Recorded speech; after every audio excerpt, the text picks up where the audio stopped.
All right, welcome everyone to our next episode of Casting the Nets. My name is Art. And I'm Ryan. Welcome, Bernadette and Michael, to our episode. Hi, thanks for joining us, guys.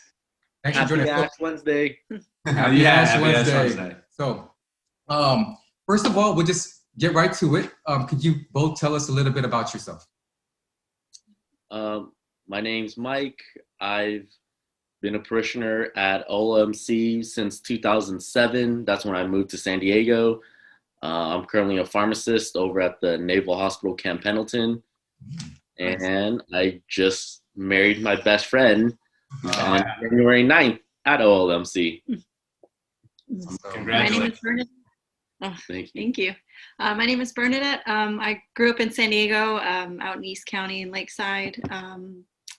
Moved up to North County, back in 2008 and started going to OLMC maybe 5-6 years ago. Love that parish. It's great. Very welcoming community. Met Mike there and slowly but surely we fell in love and we got married. So it wasn't love at first sight? No. Not for her, at least.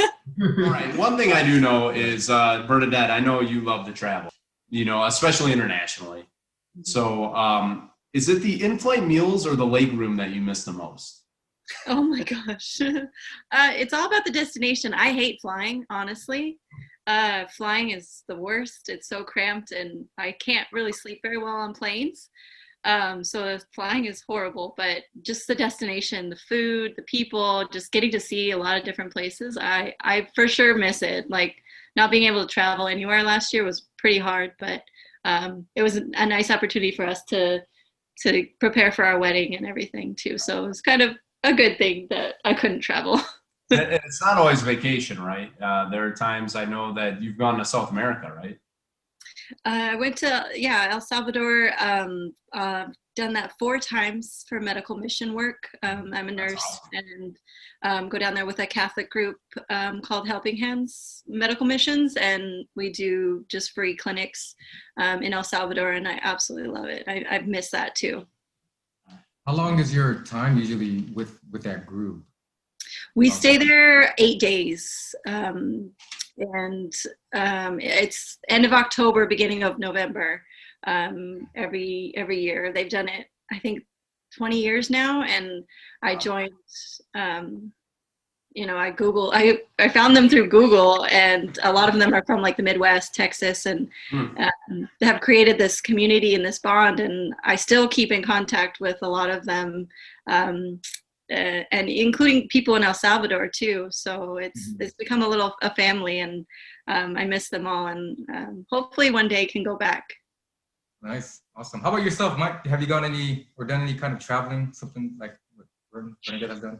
She does all the traveling. I don't travel too much. I mean, usually it's like, if I travel, it'll be local, going back home to the Bay Area, or visiting Arizona or something like that. Usually just more local for me. She does all the traveling, and every time she leaves, especially when we were dating, every time she left, I was sad. I was like, oh my goodness, a week or two. So it's kind of nice that she's been grounded. Yeah. We can travel. Yeah. They always say the absence makes the heart grow fonder. I know that whenever I'd go on business trips, my wife really liked me a lot more, at least for 2 days when I got back. So. Maybe next time, Bernadette, when if you go to El Salvador again, you're gonna have to take. I'm sure they could use a pharmacist's help. Yeah, right? I would love to. We talked about it. I would love to. Yeah. I don't know if it'd be like, here, penicillin for you, penicillin for you. Yeah. But just throwing out Tylenol to everyone. It's like, yeah. There's only 2 things I know about Lakeside. I've been there a few times. One, they have one of the craziest intersections I've ever been to. When you come from Poway, it's like an 8-way stop. Mm-hmm. I always kind of fear for my life when I go through that. Yeah. The other one are rodeos. Have you ever partaken in a rodeo? No, honestly, I mean, my family is probably gonna get mad at me, but I don't remember going to one. I think we may have gone to one when I was younger, but my family never got into it. So really? So no. All right, and Mike, you're from San Jose. How about you with the rodeos? We're probably the same amount. We've probably been to the same number of rodeos. She might have me beat by one or two. Yeah. What I wanted to talk to you more about now is being newlyweds. So you were recently married in January 9th, right? Congratulations again. So it's been over a month. That's awesome. So what so far has surprised you about your experience, this experience? I mean, it's kind of crazy because I tell her all the time, like, you know, we spend every minute together, but even when I have to go to work or she has to go to work, I get sad. I'm like, oh man, I gotta go to work or you have to go. So I wouldn't say it's surprising, but that's like one of the things I knew that she was kind of like the one because I just love spending all my time with her. And even when we spend like all day together, it's still not enough. Right. I think for me, it's been the ease of, so far at least, we didn't live together before we were married. So the ease of living together now, like I feel like it's gone pretty well. Like we've adapted surprisingly well. Like I've lived alone for the last 5 years. So it's, you know, I've been very independent. So to have someone, you know, here, but I mean, we work as a team pretty well. So I think that helps. That's awesome. So no Mike's missing the hamper with his clothes or he's letting dishes soak too long, nothing like that? No, there for sure is. Let's see. What do you bring out dirty laundry? Yeah. Squeezing the toothpaste bottle. Yeah, there's a right way and a wrong way, Mike. Yeah. I didn't know that. My way. Okay. So I believe both of you are pretty active, right? I mean, as far as like physical stuff, you know, like going out there. So have you found opportunities to share your hobbies and passions with each other? You know, it's a little, it's funny. Like she loves to run. I hate running. Okay. So that's like, I was like, told her, I was like, oh, that's, you know, that's you time. I love fishing. She hates fishing. So that's kind of me time. Yeah, so, but, you know, like, we have other hobbies that we'll do together. Like, we love hiking, so that's kind of like our together hobby. Okay, that's good. I feel like we met at Our Lady of Mount Carmel, so we knew we each had, you know, we were both Catholic and practicing Catholics. And so I feel like just being out in nature and seeing the sunset, we're always like, oh, man, God is so good and so beautiful. Or, you know, even we just came back from a road trip to San Jose and just driving, and it's actually pretty green, you know, up in NorCal. So, you know, just driving through, it was just like, oh my gosh, it's so beautiful. And, you know, God is just an amazing creator. And so, yes, we definitely have experienced that. Speaking of OLMC, and you definitely shared some great pictures with us. You know, thank you for that. They're fantastic. So there's one, or actually maybe a couple of pictures that we want to talk about. But the one that we want to dig into a little bit is the proposal picture.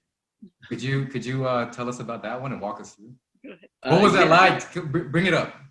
Yeah. So, like I said, we met at OLMC. One of our mutual friends, you know, I just saw her at Mass one day, and I was like, oh, wow, a cute Catholic girl. That's like 2 of the 3 boxes already. And then, so, you know, that's where we met, and it always played a very significant role. And, you know, that's our home parish. That's where we went.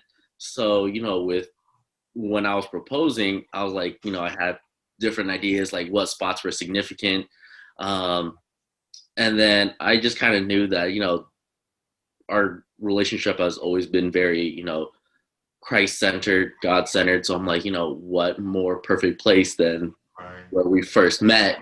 And I invited her family there just to surprise her. And it was literally right as the shutdown started happening. So it was kind of crazy. I think there was adoration going on as I was proposing. And then after I proposed, we just went to adoration for a little bit too. Benediction as well. Yeah. Yeah. It's great. Nice. Yeah. I kind of suspected a little bit that it was the next day. So I was like, oh, he's probably going to propose. He didn't propose at Christmas. Not on New Year, not on Valentine's. I was like, okay, so my birthday's next. So my birthday was the next day. And so I wasn't expecting it there. And then when we rounded the corner, I saw my family, and so then I knew, and I tried not to cry, and that Yeah. didn't work very well, and so definitely cried a lot, but was very happy. They were happy tears. We definitely saw that through the pictures. And who took the pictures, by the way? I think my sister-in-law, Yeah, my family, your like family. yeah. Awesome. Another picture that I really liked in there was the one with the fountain background. Where was that? Where was that fountain at? That was Balboa Park, like right after our wedding, and it was crazy there. So we got married. We're like, all right, let's just take some pictures. We went to Balboa Park. Balboa Park was absolutely insane. It was packed because it was like a nice day. So we didn't even take that many pictures. We're like, hey, let's just snap a couple and get out of here because we had our family with us and we just didn't want to risk anyone getting sick at all.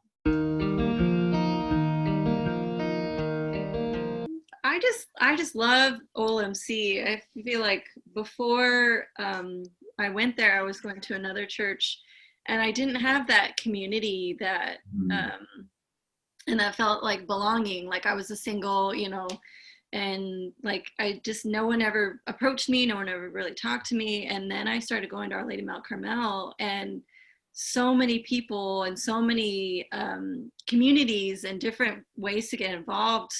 Like I feel like I was included in, whereas that other parish was more like there was families and there wasn't a lot of things for single people. And so it was just, it's such a great community. And I hope that we can all get in person, have in-person events, come soon. And I just was so drawn into that community. I just felt so embraced and so welcomed, and so I just love it, and I just hope we can continue to go there for a long time. The sacrament of reconciliation is something that both you and Mike take seriously, and it's one of those sacraments that you guys really cherish, and I'm with you on that one. But one important question I always have about it is, when you go there and there's two lines and they're about the same length, which one do you guys get in?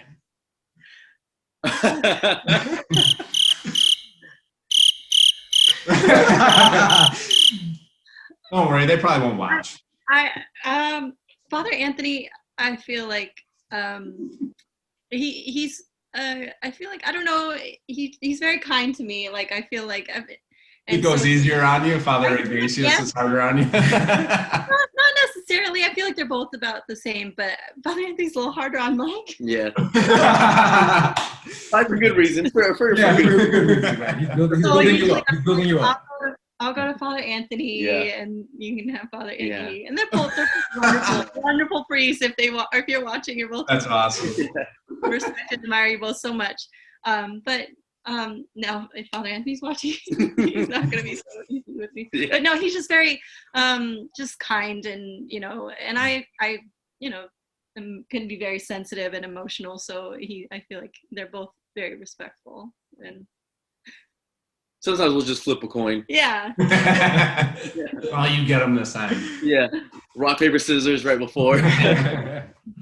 So I sounds like that confession, going to the confession, is something that you both do together. Are there any other ways that you really, as especially a young newlywed couple, that you want to grow in your faith together?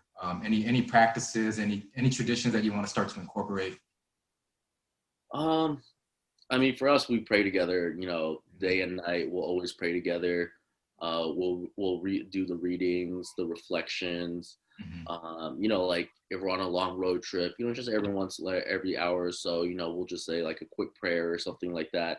I think that was always really important to us. And then, just going to adoration together or going to different, Catholic faith events, which of course hasn't been happening in person as much, but just doing really all those things, like church things together. And it's so great.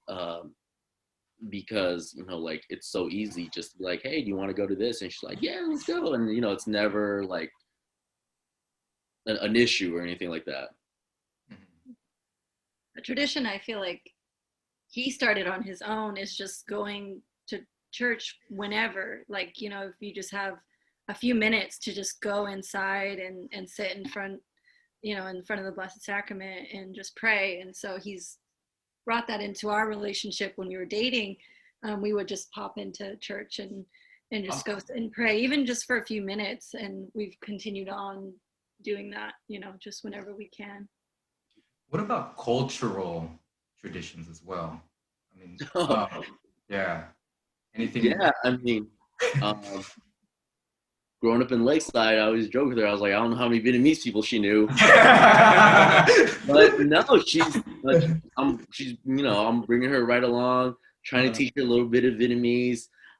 It was Lunar New Year's last weekend. Yeah. So, she participated, watched the fireworks, did some gambling, Nice. Vietnamese food. I've definitely introduced her to Vietnamese food. She likes a lot of it. It's delicious. Thank you. Yeah, but no, and then of course, I think there's a lot like growing up, things like camping. I never camped. She used to camp all the time, so now we do that. So I love it. That's great. We were talking about priests a little bit earlier, and Bernadette. Not many of us have this experience, I don't think, but your brother's a priest, right? Mm-hmm. Yes. Yeah. What's that like? And Mike, does that put a little bit of extra pressure on you to be a tip-top Catholic? Yeah. You want to go ahead? I mean, he's 9 years older than I am, so like he's kind of always been, like a person I look up to, and he's always been like more mature and everything. So his transition to the priesthood was very just like, oh, okay, like it's very suited for him, like even if my parents weren't home growing up, if he was watching us, babysitting. I have 5 siblings, so if he was the one, he's the oldest, so if he was the one in charge, he would still, we prayed the rosary as a family every night, so he would still have us pray the rosary. We weren't oh, mom and dad aren't here, so we the kids can do whatever they want, so he'd always get us together. So faith has always been very important to him, that I always remember, and so it was very easy for me to be like, oh, he's going to be a priest, so I feel like I'm like, it's not I feel like it's just natural for me, like, oh, my brother's a priest. And so I don't know, like, your experience with him. I mean, her oldest brother's a priest, second oldest brother is a sheriff, so just be on my A game, No, I mean, I love it. I've always just had so much admiration and respect for priests. So when I found out that he was priest, I was like, man, that's awesome. And then, I always we talk about so many different things, not just faith, but a lot of times we'll just, talk about, sports or whatever else is going on. But I mean, I think it's so cool to have, a priest in the family, and he was the one that did our marriage. And it was great. Father Iggy was there. Father Pat was there. So it was just, it was amazing. But to have him as our priest, we never had to worry like, oh, who's going to do our mass, or, who's going to be, the person, kind of doing our formation and everything like that. It was pretty simple.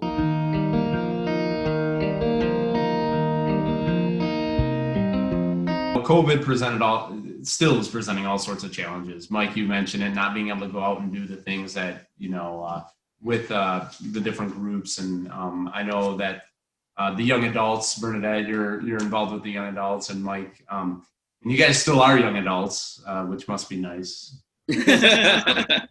But with all the challenges, obviously you probably couldn't do everything you wanted to do for your wedding, right? The reception, everything else.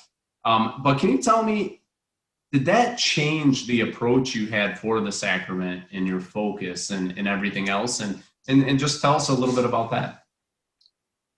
Yeah, I mean, to be honest, as much as, COVID is terrible, I think for us, it allowed us to really focus on preparing for marriage. Because, throughout a lot of it, it was very stressful. We were like, oh, are we having a reception? Are we not having a reception? Is mass inside, is mass outside? And there was all that. And then eventually it came to kind of a point where we're like, let's just postpone the reception. And then, that took just a large weight off of our shoulders. And then I think that really allowed us just to focus solely on really, just preparing for marriage, and, not preparing for, the reception and the party, but really preparing for what we're about to enter. So blessing in disguise, if you could call it that. Yeah. And it really, like, a lot of people are like, oh yeah, the party, you get to like mingle with everybody. But I just feel like in the end, we just wanted to get married. Mm-hmm. And so we just wanted that ceremony. We wanted, just to be married. And so we could start our life together. And we've known other couples that have postponed, a year or, a couple times. And it's just like, we just want to start our life together. And it's the ceremony that's really the most important part. Yeah. And if we said, even if it's just us two, whoever's marrying us and a witness, like, that would be that's how it's how it's gonna be. So Yeah. you're both in healthcare. Mm. Bernadette, you're a nurse. Mike, you're a pharmacist, Mm-hmm. right? So you both work in a hospital, right? A hospital setting. So when this is just more surrounding around COVID. When you do come home, are there like extra precautions, coming from the hospital or, going home or anything like that? Or how does that work out? I mean, definitely in the beginning, we were like just extra cautious. Mm-hmm. I think for me, it's a little bit easier, like being in the pharmacy, I'm not like dealing directly with patients as much. But no, I mean, generally when I come home, like I want to change and shower regardless. Just, you just been working all day. You just feel, a little bit gross, but I would say, I'm definitely a lot more cautious about, sanitation, washing your hands and everything like that, especially before I come home, because, last thing I want to do is, get her sick or whatnot. Yeah. And I worked on a medical floor. Now I'm working in an ER for the last 2 years. So even before COVID, I always feel so gross. I work 12 hours and I just feel just gross. So even before COVID, I would just come home. My clothes are in the hamper. I'm in the shower. Like, so even now, like, I feel like I still do the same thing, but yeah, I've always just feel gross. So here, you got to be clean, right? You got to, just. Oh yeah. Yeah. So is there an unsaid rivalry between nurses and pharmacists? Yes. Yeah, you said yeah. Yes. No, actually, I think it's just one of those kind of funny things that's actually how our relationship started. She'll always tell you, I used to kind of just tease her about being a nurse all the time. And now that's just kind of like the running joke. And her, one of her older sisters, a nurse too. So it's kind of 2 against 1. Yeah. But, nurses are always like, where's my meds? Why is it taking so long and whatnot? And it's usually just there in front of them. So. Oh. Nice. It looks like Bernadette, you might have to comment back. Not really either. Well, I guess now that I work in the ER, the meds are usually a little bit more accessible. And we mix our own antibiotics and things. So I don't have to wait for the pharmacist as much. But if I do encounter one, I'm always nice to them. And also if I have a med question and, I call them, I'm always very nice to them. I don't know where this, like, why they don't dislike us kind of thing. But I mean, I have heard, like people are like, oh, pharmacy's taking forever, my meds. And it's not always right in front of us, so there's 2 sides. I feel like, Well, thank you both. Thank you both for Thank you. So for the first one, this could be for both of you. The world's best airport. Go. I went into a handful. The one in New Zealand was really cool. It has a giant Smeagol, like. Oh, really? Lord of the Rings, like coming out of the ceiling. So that was cool. Okay. Mike? Honestly, probably San Diego. I mean, it was fun. Okay, so you're both right. I was willing to accept anything except for LAX, O'Hare, or the Ninoy Aquino Airport in the Philippines. Any airport but those 3 would have been a correct answer. Yeah. Good job. Yeah. All right. Next question. So Mike, when Bernadette says it's fine, what do you do? Go. Oh, I know it's not fine. I know. No, it's funny. Ever since even early on, like I could for some reason just tell like when something's wrong, and then like I just kind of know. So I'll just keep kind of asking her. I'm like, no, it's not fine. Talk to me. It's important. We've always had a big emphasis on communication in our relationship. That's good. So eventually I'll prod it out of her when I know something's wrong. Yeah, persistence is good. Yeah. Right. So really, there's no right or wrong answer in this one. We just want to wish you luck. Thank you. Okay. So, Mike, who won last year's Boston Marathon? Ooh, I have zero idea. Take a guess. All right, you can phone Bernadette. Do you know? I don't know. Yeah, We actually don't know either. We just think it was probably a Kenyan. Yeah, Probably. yeah. That was my assumption. It was actually Lawrence Chereno of Kenya. So it was a Kenyan. Okay. All right, I have a question for Bernadette. So I know Mike enjoys archery. Question for Bernadette. Bernadette, are you in archery? No. Perfect. So this question's for you. Okay. All right. So who is the better archer? Robin Hood, Prince of Thieves, or Katniss Everdeen of the Hunger Games? And why?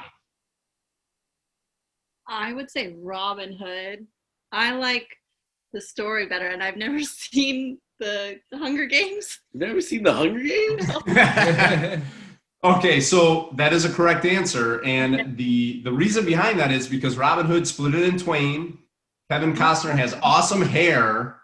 And Morgan Freeman was assigned. Look into Can't my go. eyes, you will see what you mean to me. You guys know that song? Brian Adams. Brian Adams. That was actually on the Robin Hood soundtrack. Was it? Okay. So that's where that kind of came They from. must be too young. Right. Have you seen Robin Hood, Prince of Thieves? Parts of it? I've seen Robin Hood Men in Tights. That one's a good one too. Yeah. Did you say Abe Lincoln? What makes a sacrament of matrimony valid? The exchanging of the vows before God? And Yeah. Coming in, the priest always asks, are you coming into this freely? Not under coercion. Mm-hmm. This is tricky. terrible. Okay. I feel like we should have known the answer We to this. should've. Well, no, you're both right. So there are some key elements that you're both baptized. Oh, yeah. Free to marry, husband and wife both consent, must have witnesses, and per the Catechism of the Catholic Church, 1640, must be consummated. Look into my eyes. All right. Okay. Well, thank you. You guys did great. Mhm. So we really appreciate you joining us for this conversation, and Thank you for having us. Yeah, we love it. We're excited to watch all the future episodes too. Yeah, we'll get working on those. It was great to both have you on here today, and it's just to really see where you're journeying with your beginning marriage and your newlyweds. Yeah. So congratulations again. Yeah. Thank you so much. Thank you. All right, and we'll see everyone again next time. And then remember to get out there and cast those nets.